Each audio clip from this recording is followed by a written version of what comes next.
Сайн байцгаана уу? Дорнод аймгийн 8 дугаар цэцэрлэгийн багш Баярмаа байна. Та бүхэндээ чанга уншлагын аргаар дамжуулан бүлгийнхаа хүүхдийн хэл яриаг хөгжүүлэх эцэг эхчүүдийн оролцоотойгоор гэр бүлийн орчинд хэрхэн хэрэгжүүлж буй зөвлөмжөө хуваалцъя.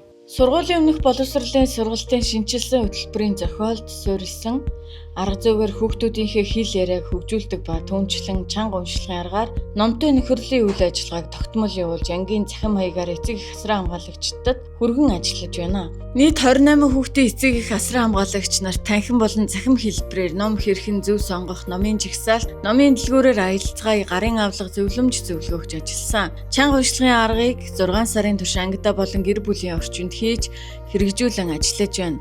Манай ангийн хувьд бол Тэмээ Буг 2 Уулаан зүрх, хөгжмийн наадам, эрх бяцхан хулганы үлгэр, царцаа шоргоолц 2 Тэмээ яагаад 12 жил багтаагүй үлгэрийг ангидаа болон гэр бүлийн орчинд уншиж өгсөн. Эхний уншлагыг багш нь хийж, 2 уншлагын эцэг эх асран хамгаалагч хийж, 3 дахь уншлагыг багш болон эцэг эх асран хамгаалагч нар хийж байна. Мөн бүлгийн эцэг эх асран хамгаалагч нарт хуваар гарган чанга уншлагын аргаар тухайн сонгосон үлгэрийг давтан унших, хүүрнэж унших, аялгуулан унших, дүрд олж унших талаар зөвлөгөөгч хамтарч ажилласан. Номын цагаар эцэг эх асран хамгаалагч нарын төлөөллийг өрж оролцуулдаг байгаа. Яаж унших, хэрхэн уншиж өгөх талаар зөвлөмж зөвлөгөөхийн зэрэгцээ гэртээ ном уншиж өгснөөр хүүхдийн анхаарал төвлөрөлт, үгийн баялаг нэмэгдэх, ярих чадвар сайжирч бүлгийн 28 эцэг эхчүүдэд түгээн дэлгэрүүлж ажиллаж байна.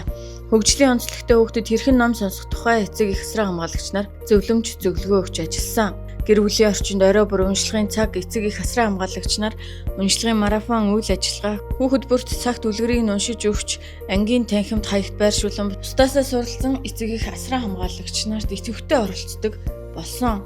Эцэг эхчүүд өдөр бүр гэртээ ном уншиж өгөх, номын цагтаа олсноор уншиж өгснөөр номынхаа дагуу бүтээлээ эцэг эх асран хамгаалагч нартайгаа хамтарч бүтээл хийдэг.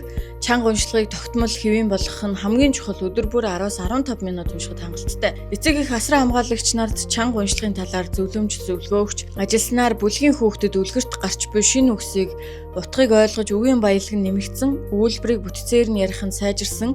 Бүлгийн 15 эцэг эх асран хамгаалагч нар хамтдаа номын дэлгүүрээр аялаж хүүхдүүдийнхээ сонирхсон номыг өөрсдөр нь сонголт хийлгэж мөн гэртээ хүүхдтэйгээ зориулсан номын төвтэй болсон. Ингэснээр хүүхдийн ярих чадвар нэмэгдсэн, өөрийгөө илэрхийлэх чадварт суусан, үгийн сан нэмэгдэж байна. Эцэг эх асран хамгаалагч нар гэрийн орчинд хүүхдтэд тогтмол ном уншиж өгөх, мөн орчныг бүрдүүлснээр бага насны хүүхэд багаасаа номыг шимтэн уншиж насан туршийн дадалтай болж байгаа суурийг тавьж өгч байгаа юм а. Эцэг эх асран хамгаалагчид гэр бүлийн орчинд хүүхдтэйгээ тогтмол ном унших нь насан туршийн зөв дадлын суурийг тавьж өгдөг. Ном бол ертөнцийг харах цонх юм. Тиймээс хүүхдийнхээ ирээдүйн төлөө номтой нөхөрлүүлээрэй. Үүнд эцэг эх асран хамгаалагч таны оролцоо хамгийн чухал.